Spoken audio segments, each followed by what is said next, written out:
From WSL Pure, this is One Ocean.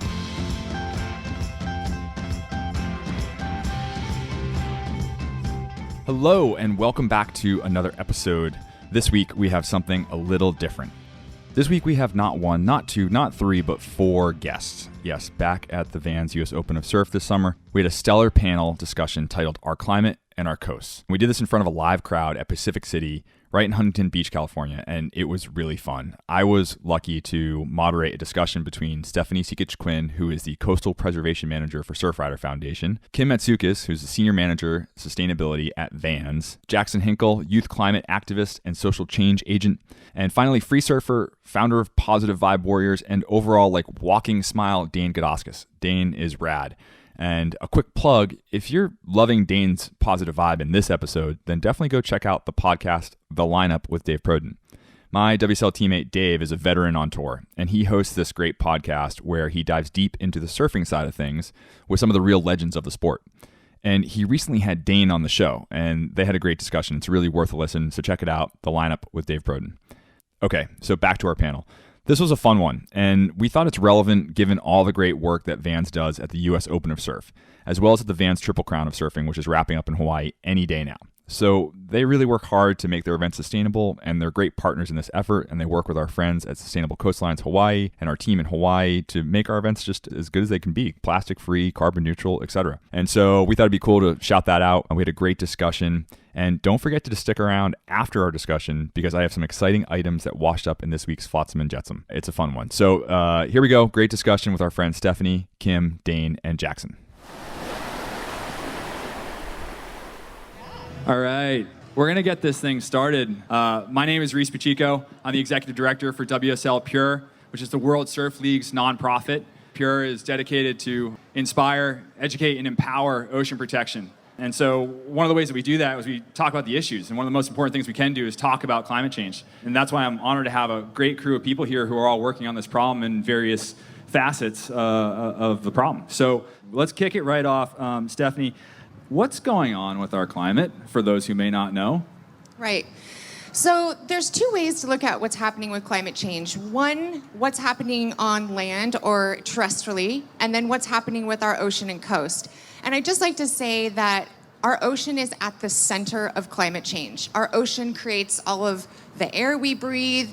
It feeds people around the world. And so to have that ocean at the center of probably one of the largest threats that our society will ever face is really eye-opening. And we are starting to see some impacts that come from climate change. As you know, basically global warming is us just putting too much greenhouse gases in the air. It gets trapped in the atmosphere, acts like a warm blanket.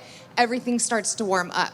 The ocean is also like a sponge. So it has absorbed about 90% of the heat that's been released into our atmosphere and about 30% of the carbon that's been released into our atmosphere. And I can get into other impacts later, but just wanted to really put the ocean at the center of climate change and explain how it really is absorbing a lot of the impacts that have been put into the atmosphere by humans. And even though it's in peril, it's a beautiful thing and I have hope for it. I love that optimism, but I do want to go back to one of those figures because you rolled those off pretty quickly. Sure. So let's pause for a second on how much heat the ocean has absorbed. You said over 90%. About 90%. Yeah. So again, back to that blanket analogy, the atmosphere is basically tucked in all of this warm energy, and the atmosphere really can't take it anymore, and so the oceans are absorbing it. The interface between the atmosphere and the oceans, to me, is fascinating. I have to admit, I'm not a surfer. I work for Surfrider, but I'm like the dorky dork of Surfrider. Sorry to disappoint you, Dane. No, you're the important person here. Suck at surfing. That's what we really need. But I love the ocean because I understand it from a scientific level and have been trying so hard to protect it. So this interface between the atmosphere and the ocean is fascinating. Again, the ocean is trying to help the atmosphere deal with all of the pollution and heat that's been in the atmosphere. As our atmosphere continues to be burdened with all of this heat, we're starting to see more rainstorms. And that is what scientists have been telling us for decades and decades, that we're going to see a ton of precipitation. So we've seen that just even this week. So anyways, the ocean is kind of, again, exchanging between the atmosphere, has absorbed about 90% of the heat. And for me, which is more frightening, is 30% of carbon, because that's actually changing the chemistry of the ocean. So shellfish are not able to form their hard structures around them. Reefs don't have enough calcium carbonate to actually form corals. And then we start to see just a drastic chemistry change. So those two scientific facts are pretty important about the ocean, that it really is a sponge. For sure. Now, Dane, you're not a scientist, and that's okay. Neither am I. But you've been around the world. You've seen probably a lot of the effects of this. I mean, you have a PhD in wave chasing, at least, and wave knowledge and understanding breaks. Have you seen any effects of climate change in your travels? Have you seen reefs changing? Have you seen waves getting swamped out? Talk about your experience as a surfer and just through your own eyes. Yeah, well, it's been an incredible journey that we're always so thankful to share, and it's amazing to see cultures around the world and how they experience the ocean. And there's so many similarities. There's common threads. It's very simple. It's very beautiful in that essence. But at the same time, some of these communities, like I was just in Nigeria for a couple weeks surfing, and right outside of Lagos Harbor, and the amount of plastic and trash on the beach was mind-blowing. I'm not even talking about like, oh, that's overwhelming. I'm talking about like it was just mountains. And basically you're surfing in like a split-piece soup of trash and plastic. And it was interesting because the kids that were living there, that's what they knew is the ocean. It wasn't really seeming to raise any red flags or alarms, and it was just very interesting to see how they engage with it. But for me, it was shocking to see that much trash in the ocean. And yeah, I mean, there's so many great people doing efforts in so many different facets of the situation to make these changes in a positive way. And it just inspired me to go home and try and be significantly more conscious as to what I'm using, and definitely not like a hero. At times it happens, you end up using some plastic stuff, but really if you can just chip away at it and make those daily, improvements, I think that is how you make the change over the long haul. I mean, if each of us just took a stand and could just make 1 or 2 improvements a day and improved on those by 2 the next week and then the next week, and then you'd be seeing a significant improvement over the course of a month or 2, rather than just saying, hey, tomorrow it's all over. That trip really inspired for me to make a change in my life. And that's just one of several trips you've done where you've made a change. Maybe you can, while you're on the topic, talk about Positive Vibe Warriors and what you're doing there. It's not necessarily focused on climate, but it is focused on our coast and our community and engaging people in the ocean, right? You're enabling more kids to surf. So maybe give us a quick line on Positive Vibe Warriors and what you're doing there. And, yeah, that's super fun stuff. It's been a really great journey with the foundation. My brothers and I, we have a foundation that gives back to youth water safety programs and helps emerging surf cultures around the world. And in that last part of it, it's about doing surfboard drives for communities in need. And so far, we've raised over 300 for Jamaica down there. Basically went to the whole nation of Jamaica. Over 800 boards down to South Africa after a relationship that we have through Vans with Michael February. It was just incredible. And those boards went to the kids in the townships and actually up in Liberia and Somalia, which was fantastic. And then down in Trinidad and Tobago, there's some really under-resourced communities down there. And they're showing that surfing is a great outlet for therapy and all sorts of things. But we did also find that basically upcycling a surfboard is equally as beneficial to the environment. I mean, it doesn't matter what kind of new technology is available that's more eco. I think still the most sustainable surfboard is the one that lasts the longest and 100%. Can be changed in hands and carried forward. So yeah, that just kind of happened as a byproduct. And as we were going along, we're like, wow, this is something that's kind of catching on here. So yeah, it's just been a real treat to see that integrate into these communities.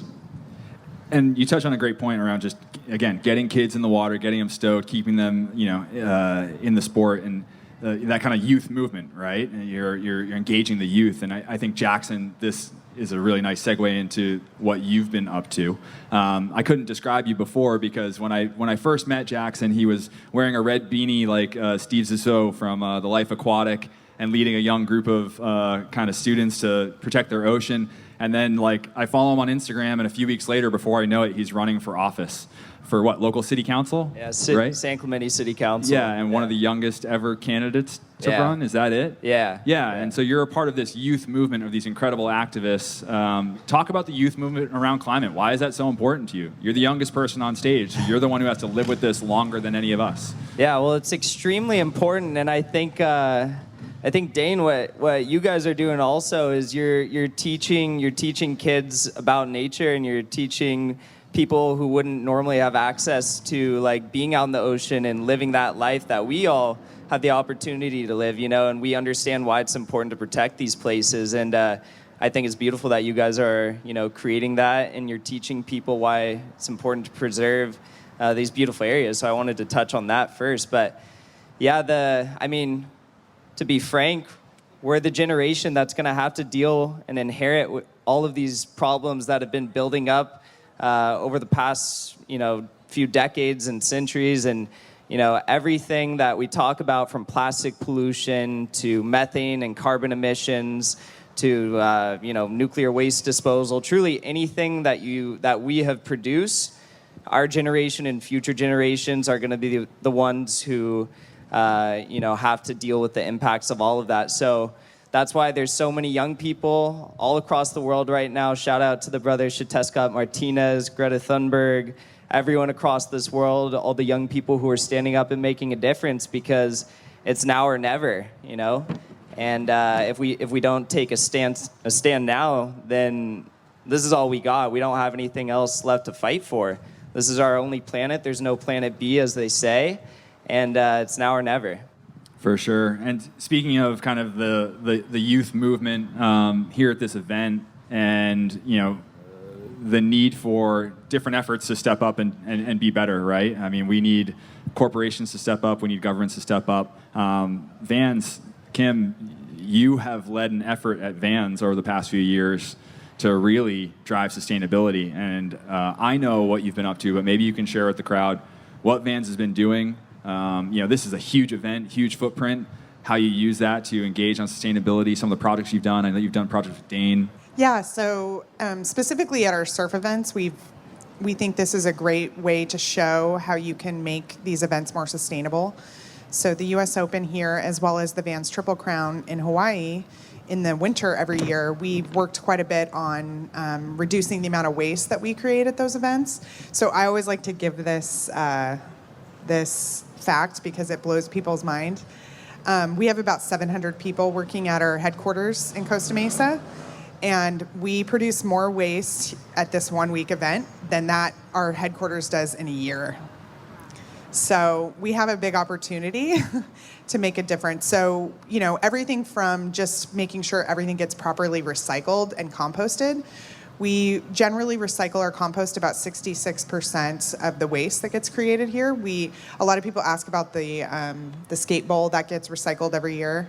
And then even things like source reduction. Hang on. What do you mean the skate bowl gets recycled? The concrete Like you just skate put bowl. it in the blue bin? No. You It throw gets the whole crushed skate up bowl? and recycled. The cement gets recycled. That's amazing. Yes. Cement yes. production is one of the highest. Yes. Exactly. It's really important to recycle cement. That's a very nerdy fact, but yes, I'm a nerd also. So, so that's some of the stuff we do around waste, and even like source reduction, so just not bringing in as much waste. So this year, actually, we in our VIP area, we have all reusables. So we're not using any single-use plastic or anything, not even paper. And we wanted to try that here. Yeah, that's huge. That's a round of applause huge. Yeah. That is awesome. Yeah.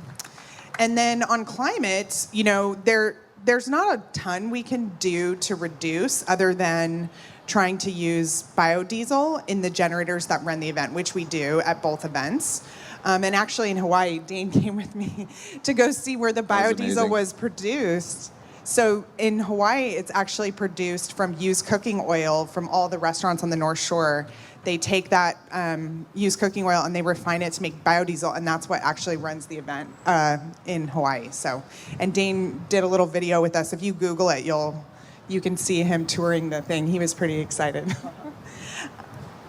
That was really cool to see how you could tie it all together and make it a more sustainable event site by using the local resources right there. I mean, it smelled like restaurant when you got the oil going. So I was like, whoa, Yeah. I didn't expect that. I thought it'd be a little more refined, but it was right from the source. Yeah, exactly. And then the other thing we do on climate is we actually just measure the carbon footprint of the event.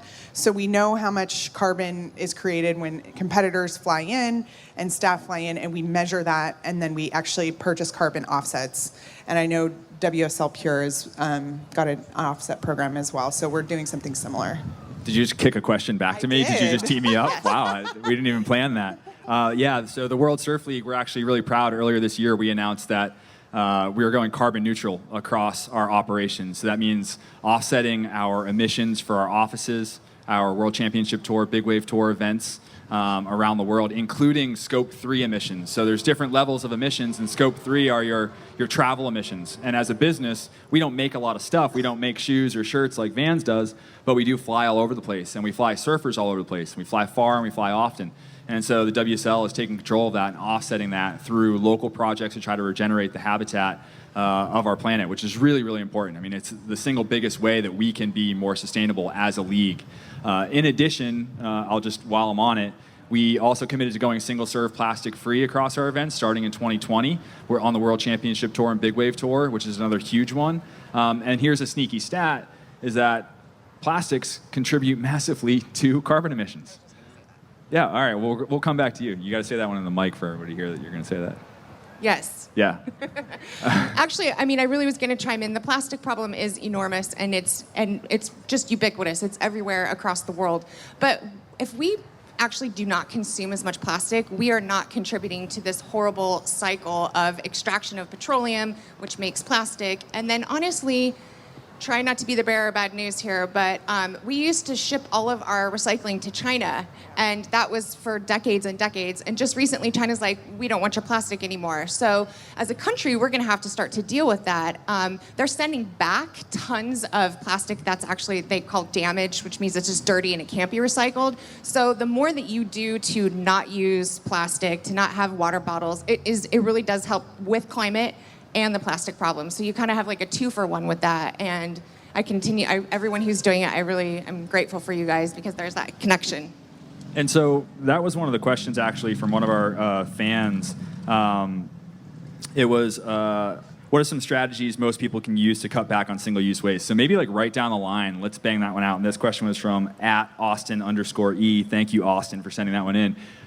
What's your quick tip? What's your like little hack for avoiding a single-use plastic? So basically, when I go to the grocery store and I buy my own vegetables, I take plastic bags from like used to be my chips or tortilla, whatever. Anytime I can recycle a bag and take it in, and believe me, I get weird looks when I'm like, I put onions inside of like a Doritos bag. The crazy lady with the chip bag is totally back. I'm the crazy lady with the chip bag, 100%. Taking my own containers when I go out to dinner, obviously not using single-use plastic.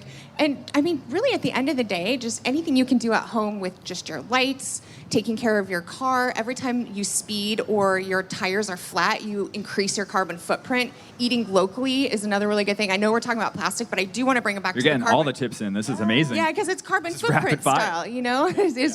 And also, too, basically when you find yourself looking at what you eat, unfortunately meat, and I'm a vegetarian, but I never push this on people because it really bugs me when people push their habits too much.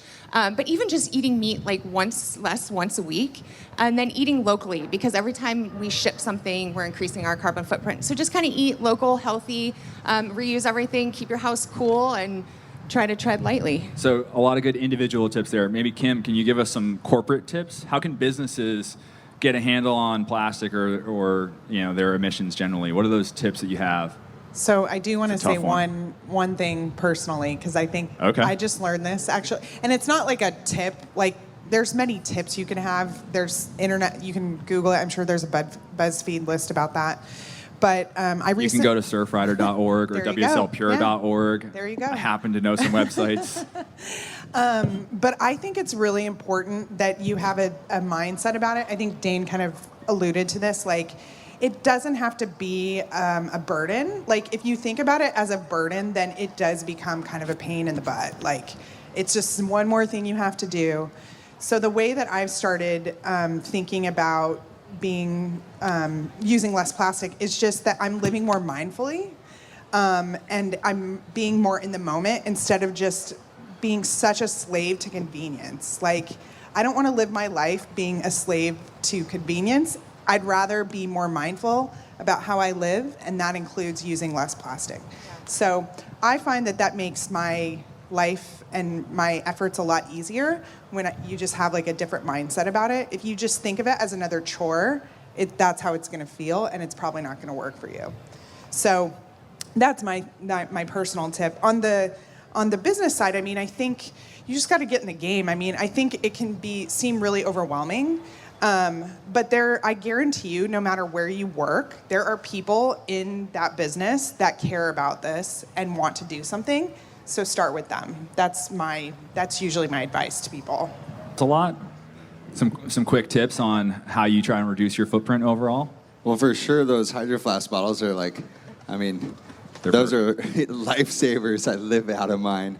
Yeah, I take it everywhere, even at home. It's just insane. And I don't know, it's just like Kim was talking about. I mean, it's just baby steps, but getting it, and all of a sudden it'll become liberating. Like, it'll be fun. You'll be like, oh, look at me. I'm improving, you know. I'm being a part of this positive change that's happening. And I think it becomes easier as you do more. And I actually got super psyched on the carbon footprint thing because I was like, man, I'm just going to farm all my own veggies. I'm like, screw, you know, getting stuff from the store because I just wanted it fresh. I just wanted it right there in the backyard. And it's actually been a great not only process to eat that fresh, but to learn about farming more and feel connected to what you're consuming. And it's just been a beautiful. So those small things, and they can open up different chapters in your life that may be personal or something different. So you never know where the journey is going to take you. But I think, as Kim alluded to, it's just one foot in front of the other, and you can make a difference in your own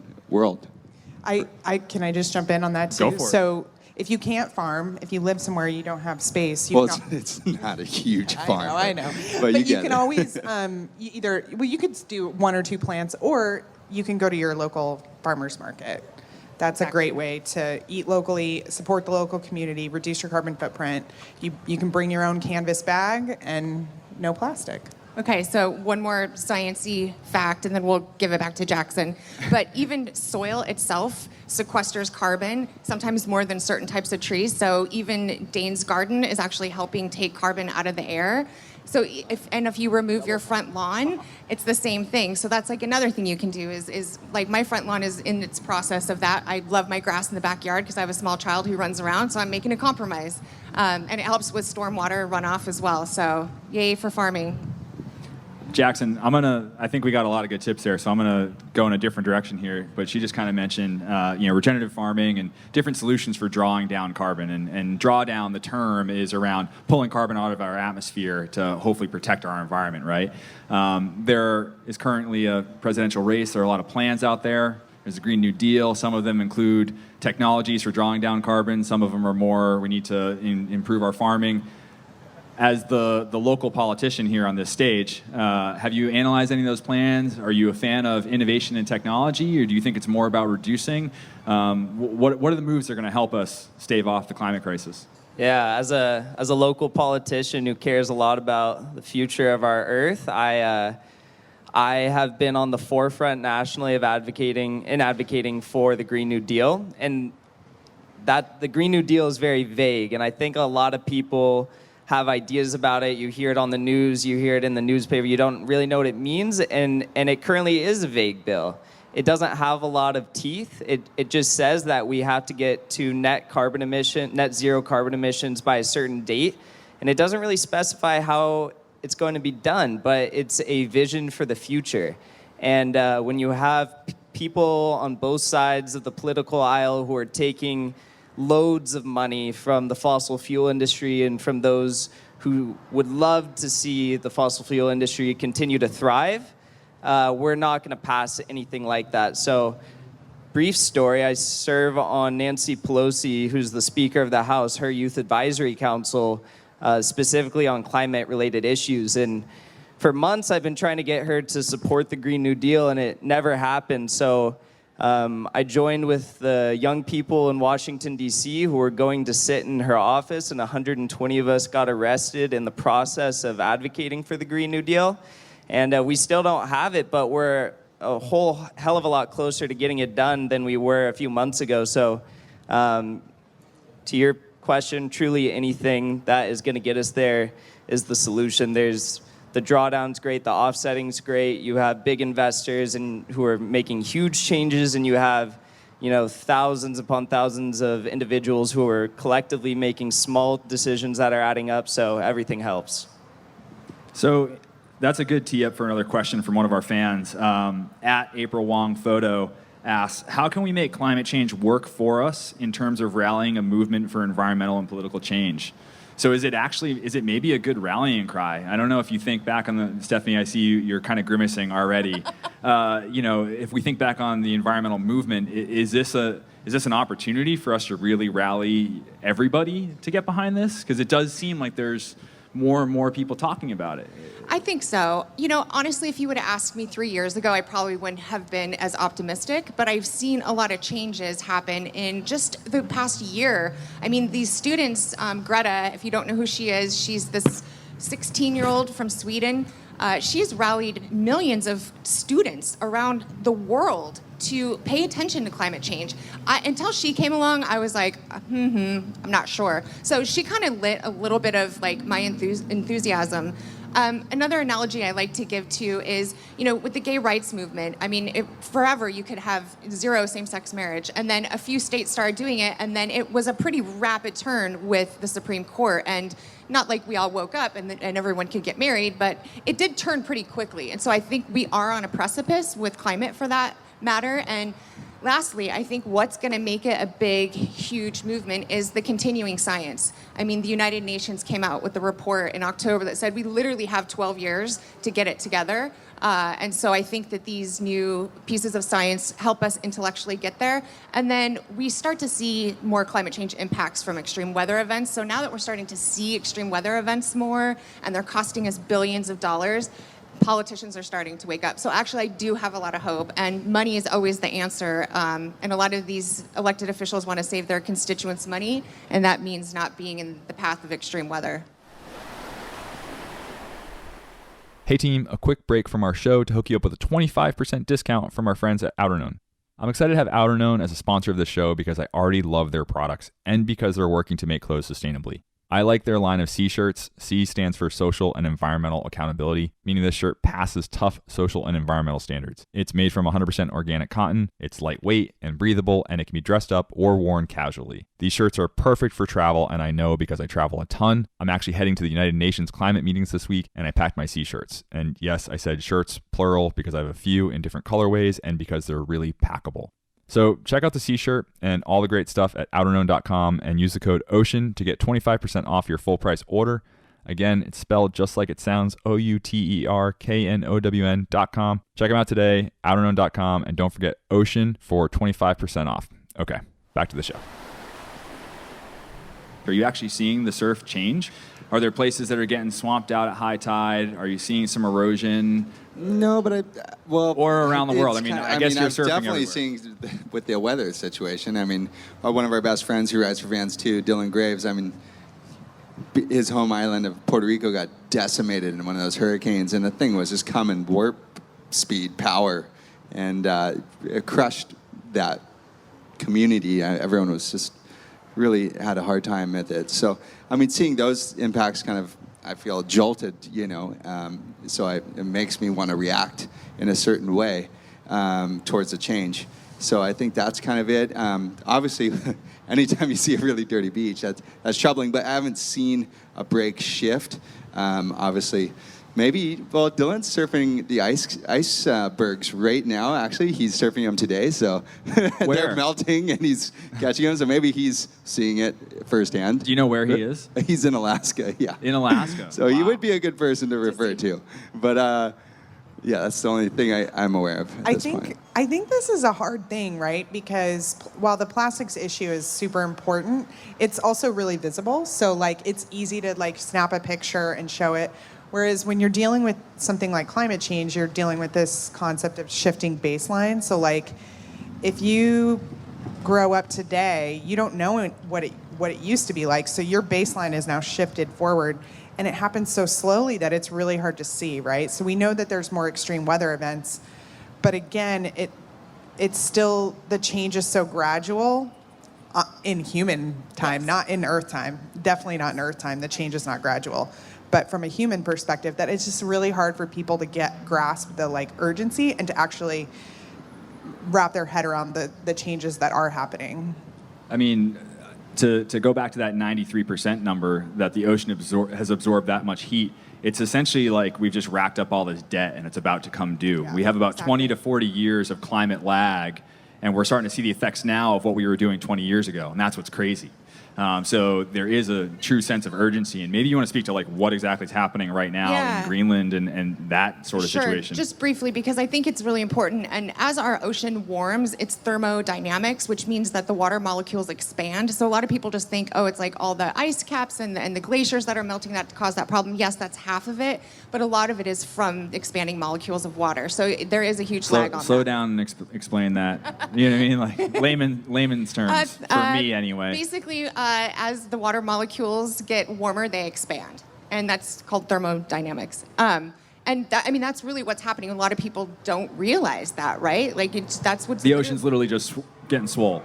Like, that's a perfect way to say it. And to your point, back to California and surfing, we've worked with a couple of universities to kind of see what will happen to impacts on breaks. And we have this great story map, which we're going to release soon, and it shows that with just 3 feet of sea level rise in California, about 80% of surf breaks will be drowned. And obviously, it depends on if it's a beach break or a point break. I do know all the lingo, even though I don't surf. That's impressive. Because I take it back to the geology. Anyways, so yeah, I mean, that's a pretty stark number, and a lot of scientists... Slow down and say that again. I keep stopping you because you get on a roll, but we need to really hit this point. Yeah, so say scientists... 3 feet of sea level rise? 3 feet of sea level rise. And most in scientists... California? Yes, in California. And most scientists say by 2050, there will, give or take, be 3 feet of sea level rise. And again, it really depends on what part of the coast, but regardless, that's a lot sooner than the end of the century. So just 3 feet in California will drown 80% of the surf breaks in California. Well, you could probably see 80. that on the North Shore. They're seeing quite a bit of erosion of a significant way that I've never seen before. Houses falling into the ocean, and it seems like there's a potential severe issue there. And then also Miami Beach, I know they surf quite some fun waves, and I heard that Miami's below sea level or something. Yeah. Right? In fact, it's having, they call it sunny day flooding. Sorry, I'll stop with the science in a second, but because they Keep are... it rolling. I love the science, because I am learning here. Yeah. This is good. Like, Kim just nudged me. But they're underwater. I mean, they're below sea level, and essentially they're getting sunny day flooding where there's incremental seawater intrusion. So there is this shifting baselines that Kim was talking about that's critical. And people in Miami, we actually have a few employees there who are my age, in their 40s. I was lying, I wasn't in my 20s, that have seen things change. Just even their storm drains in the back of their alley is having seawater come up. And so that's one employee at Surfrider. So we're starting to see the baseline shift. The East Coast is sinking a little bit through subsidence, so the West Coast is better off in terms of future sea level rise. But yeah, we're definitely going to see some impacts to breaks for sure. And I don't know if you want to talk about Capo Have you guys looked Beach. at the North Shore, though? Has any of the science actually, I was just people there in looked at it? November. It was crazy, the erosion. Yeah, talking about Capo Beach down by San Clemente. Right before I went out to D.C. the last time I was out there to talk with legislators from all across this country, Capo Beach basketball court, which, I mean, I learned how to play basketball on when I was little, and it's not the best surf in the world, but like you spend your beach days down there. I had a birthday party down there one year, and just in one night, the whole thing's gone. The basketball court's gone, the palm trees are all gone, and that's not necessarily like sea level rise happening all in one night, but that's sea level rise, that's increasing storm surges, that's everything all working together. And it's about looking at those things and recognizing what we're going to lose. And maybe a basketball court isn't like the heaviest thing in the world to lose, but those are the emotional ties that we have to certain objects and certain places that we can never get back, and I don't think each person truly understands what we're going to be losing until you lose it for yourself. And we just have to be proactive and make sure we're dealing with this issue before it's too late. So we just got pretty heavy there with some science. And yet we have one of the most stoked people I know on stage. We have a brand that represents stoke and just fun. Surfrider, you're all about protect and enjoy, right? It's not just protect, it's end enjoy. And Jackson, you always keep a positive attitude about it. Are we pessimists or are we optimists here? It's really easy to get overwhelmed. And so I kind of put it out to the crew, like, what's your outlook? How do you feel about it? Because I feel like there's a lot of pessimism and it feels overwhelming. And at the same time, I feel like there are a lot of solutions. I feel like there are things that we can do. I feel like businesses are stepping up and we're seeing more and more of that.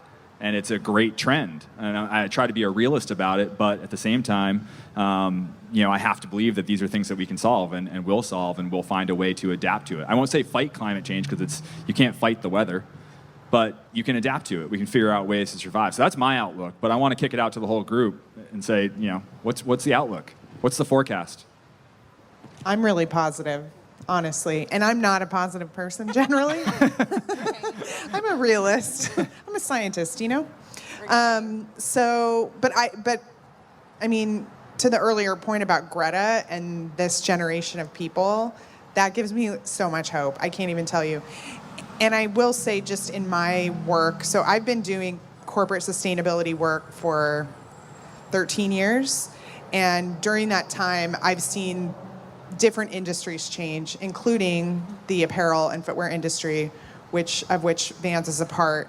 I've seen how much things have changed and how consumer demand has increased, and how our employees, a lot of whom are in the next generation behind millennials, are demanding it. So I do think, while we definitely have to act quickly, and we're definitely behind, like, I see so much momentum that I do have a lot of hope, actually. I do too, and I'll just be really quick with two examples. States like Hawaii and California have passed legislation that they're going to be carbon neutral by 2045. That's huge. California is the 6th largest economy in the world, and even with Governor Brown, he increased our renewables by 25%, and our economy still grew. So this whole argument of we switch, we're going to lose money is crap. Sorry, small child. But we know we as California are going to start changing the tide. So I have huge, huge hope for that. I think that's amazing. Yeah, I'm positive, absolutely. Dane? You're a positive vibe warrior. You have to be. Well, sometimes you can feel overwhelmed at the situation, and some days I came back from Nigeria and I was pretty overwhelmed. I'm like, what am I doing over here? But hey, when you start chipping away at it and you do little bits and each day you do a little bit more, you feel like proud of yourself and a part of the solution, and that can flip you from an pessimistic experience internally feeling overwhelmed to an optimistic one at the end of the day. So I think just doing those small things gives you a gratitude towards the experience, and it's all inside, and it's the actions you take and you being accountable for your own actions. That's where you're going to get the satisfaction, Jackson? I would say I'm an optimist. I think people are going to lose their spaces, and people are going to get hurt, they're going to get sick, and a bunch of people are going to die in the face of what's facing us, what we are facing. But there's so many young people, like we've talked about tonight, stepping up, and one in particular who's inspired me to get involved in this fight in the first place. I mentioned earlier Scott Martinez.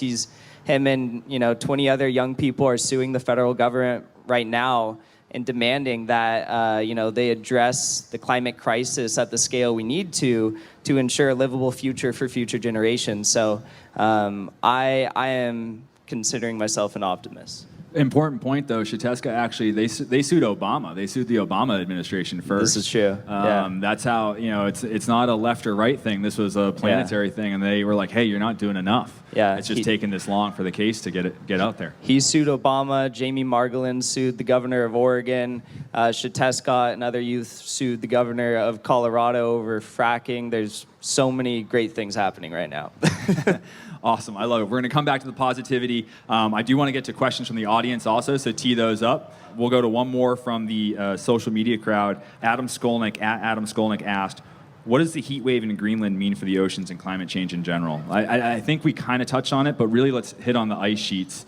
And then after that, we're going to go out to questions from the crowd. Yeah, so we just went really positive, and then here I go to the realist again. But actually, if NPR... But it's realism, but at the same time, we need that information to do something. Like, I always take this information, it's like, oh, it's a downer. Okay, now I know about it, so now I can do something. If I'm ignorant, then I can't do anything about it. Right. I think that's fair. Okay. I'm taking a positive lens on your realist information. Thank you. That's why I like you, for many other reasons. So if you actually go to NPR's website today on All Things Considered, they had a really good segment on exactly what's happening. It's called the Heat Dome. Of course, they always have clever names like the polar vortex and the heat dome, and so now this is the heat dome. And actually, what they were saying, it is quite frightening, the amount of melting that's happening. So just to give you a perspective on what usually Arctic temperatures are, it's never been over 80. They've only been recorded one time it's been over 80. This summer it's been over 80 multiple times. That's near the Arctic Circle. That's not even the heat dome that's hanging over Greenland. So depending on how long this hovers, will impact how much ice is melting. And, there could, theoretically, of every piece of ice on Greenland melted, we would have 23 feet of sea level rise, and that would take out 3 cities, Boston, Galveston, Texas, and Miami. So that's not going to happen, but it's good to know how much ice is there. And we're kind of have to wait and see how long this hangs around this week. But even today, Scripps scientists on NPR were saying that this will produce more than just incremental sea level rise, that in the next 5 to 10 years, we will see probably a little bit more than we thought because of this heat dome this summer. Well, it's funny. I got friends in Iceland, and I was just talking with them on the phone because saw they're sending me photos and they're like bronzing. And I'm like, they're like, I don't know if you've been to Iceland, but they're not used to sunshine, and neither is their skin, so they were glowing red. But I was like, that's not normal, and it makes sense now to hear this information come to light. It's a serious thing going on. He was like, well, I don't know what's going on. He's born and raised there. He'd never seen anything like it. So that's an interesting situation. Yeah. Wow, that's heavy. All right, let's go to some questions from the crowd. Do we have any questions from the crowd? Do you want to take a mic? We got one over here, front left.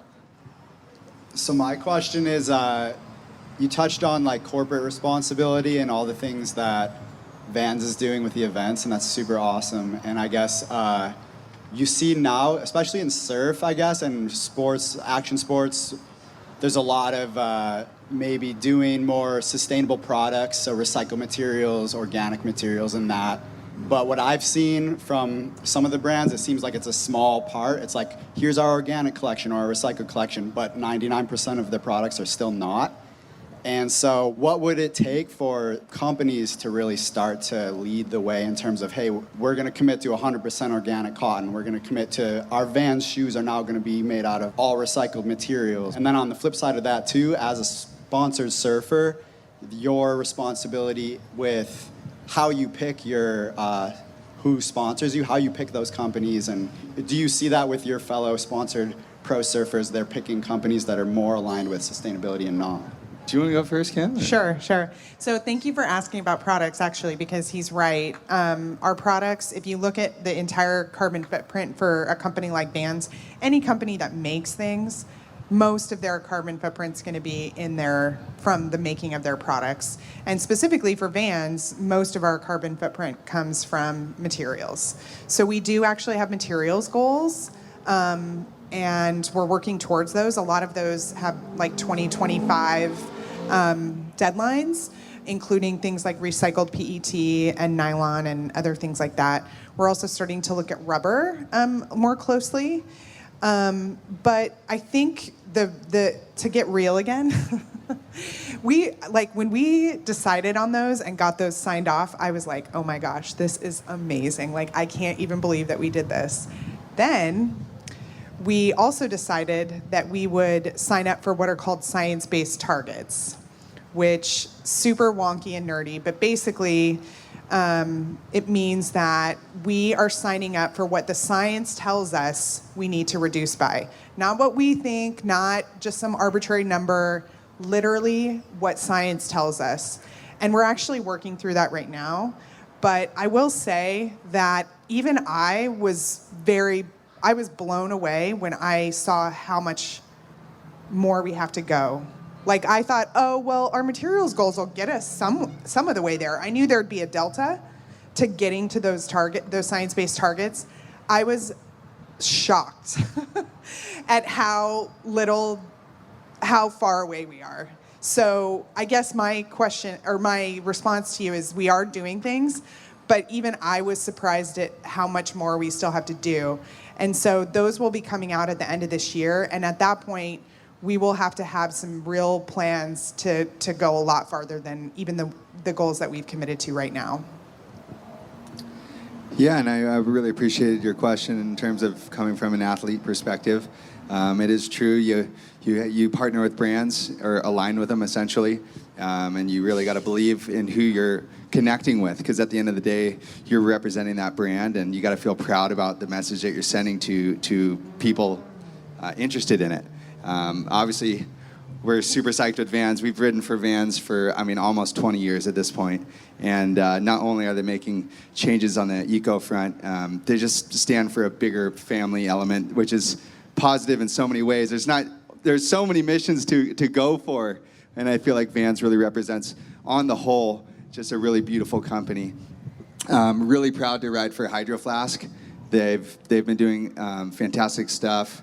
Even their packaging now is it's like paper, or it's not plastic, anything in there. And obviously everyone can still improve on stuff too, and that's the point of it. It's a plastic lid, yes, for sure, and I'm sure they're working on things like that to keep evolving. But yeah, as an athlete, you do have a choice, and my brothers and I, we all ride for the same companies, and we have tried to align ourselves with positive messaging, whether it's on the eco front or in any other kind of role within the context of what it means to be a human being. So yeah, we're very proud to ride for the companies that we do, and it is a conscious decision. So thank you. To answer your question very quickly, you said what needs to happen for companies to shift everything. I work in sustainable brands. I know a lot of local business owners who are trying to make that shift. We as consumers need to vote with their dollar. That's the best thing we can do in supporting the people who are making the right decisions. Can I just add to that too? Thank you for saying that, because the more you vote with your dollars and the more you actually make it known. So we have been getting more and more questions into our customer service. So chat on Vans.com. What are these products made from? Are they sustainable? Things like that. On social media. Those are like real proof points that I use to like make change. So it seems like, before I worked at Vans or, in a consumer facing brand, I wouldn't have thought that it really made a difference. But seriously, like every single question that comes to me, and I use those, so. And I'll say we see him at the WSL as well. We see the comments, and it helps fuel my argument to say, hey, we got to make change. We're going to do one more question because we got to get out of here. There's a concert coming soon. I see a hand up at the back, and then we're going to get to giving away this board from Clif Bar. And while we're getting the mic over there, I just want to say thanks again to Pacific City for being amazing hosts, for giving us this venue and this platform to speak about the issue. I want to thank Clif Bar for helping sponsor, and you might have noticed Jackson actually has a Make It Good t-shirt on, so there's a promo going with hashtag Make It Good, so you can help promo the work that they're doing, and they're supporting WSL Pure, which is really powerful. Thanks to Vans for being an amazing host of the event, supporter, and thanks to Surfrider for being here. They're an incredible partner at WSL Pure. You do work, here in the U.S. and around the world with your other chapters. So really honored to have all of you here. Thank you so much. It's been great. Let's do one more question. What do we got in the back? It's got to be good. Lots of pressure here. All right. So approximately about 13% of textiles go into all waste and amount for the amount of waste overall. Thrifting is a huge way to reduce that. Have you guys ever considered thinking about using the methods that like Patagonia has used, where you either buy back, trade, repair, etc., something like that Patagonia does? Have you guys discussed about that within Vans? Yes. Yay. That's the short answer. So circular product is something that we are also working on. So when we rolled out our materials goals, we realized that while I thought they would make a big difference, and they are making a difference, we know that that's just incremental, and really the ultimate goal is to not use new materials and just use old materials and extend the life of current products either through reuse or upcycling. And so we are working on it. One thing that that's been made public is we do have a shoe recycling program here in Southern California. It's a pilot right now. So if you go to the Vans Family app, you can see which stores are participating. But that is for recycling of any shoes, any brands. I'm hoping to expand that to all stores at next year. But I need people to participate in order to make the case. But on top of that, we are thinking about things like rental, reuse, repair, re-commerce, we call it, where you take, that's basically what you were referring to. So yes, those are all things that we are considering and looking at, because we know that materials goals are really important, and changing the way we make things is important, but I also think the shift in just how we do business has to happen as well. So Nice. Well, thanks again to all our panelists, Dane, Jackson, Kim, Stephanie. I really appreciate it. Take this conversation home with you. Continue the conversation. Thanks. Yes, we can applaud. Thanks. No, this is incredible. I mean, this is just a starting point for a lot of us, and I would encourage you all to join this journey, right? Don't feel like because you drive a truck that you can't participate in the climate conversation. Don't feel like because you once used a straw that you're not in on it. Yes, she gets me. We can all be a part of this conversation and create this change together in our community. And thanks again to Vans. Oh, we've got... I just want to thank you personally. I know, I was like, someone took my mic. Yeah, please thank him. He's legitimately making surfing more sustainable and eco-friendly, and I think it's fantastic, and you deserve a lot of kudos.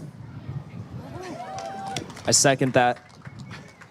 Thanks, team. Now I'm all blushing. I had like a good strong close in mind, and now I'm all blushing and taking a moment. I appreciate that. Listen, I'll say, we're trying to honor the work that came before. Surfrider's been around here for 35 years. Vans has a long tradition of doing this work. Clif Bar has been doing amazing work for years. So we're all just trying to do our thing, and the WSL and WSL Pure are trying to do our part and help support that work. So you can check out what we're doing at our site, wslpure.org. That was such a fun dialogue, and I hope you learned a thing or two from our guests. We'll link to all their relevant links and Instagram handles and everything in the show notes for this episode. Now for some exciting updates in this week's Flotsam and Jetsam. First up, Bill 40. It passed. Bill 40 is some of the strongest legislation we've seen banning single-use plastics, and this bill was being proposed in Hawaii. The Hawaiian community and so many stellar partners of ours worked on this, including Kokua Hawaii Foundation, Surfrider Oahu, Sustainable Coastlines Hawaii, and they all just worked their asses off to make this happen. I mean, Raf is from Sustainable Coastlines Hawaii. We sat down this past week in Hawaii and talked about it, and he said this is 10 years in the making. And it was really a lot of work in the community. So we dive into that story on next week's episode. And so I really encourage you to go learn more about Bill 40 because it's rad. Shout out all those groups and give them a high five on social media. And then come back next week to tune into the conversation with Raphael Bergstrom, Executive Director of Sustainable Coastlines Hawaii, where we dive into the whole discussion. Congrats to that community. Great work. Great example for all of us out there, and a lot of lessons learned going forward. Next up, our friends at Vans are busy delivering an exciting Vans Triple Crown of surfing. And if you're not watching, you should be. But that's not all they've been up to. Along with their parent company, VF Corp, they also announced impressive science-based targets for sustainability this week. So science-based targets are pretty intense. It's an initiative that champions science-based target setting as a powerful way of boosting a company's competitive advantage in the transition to a low-carbon economy.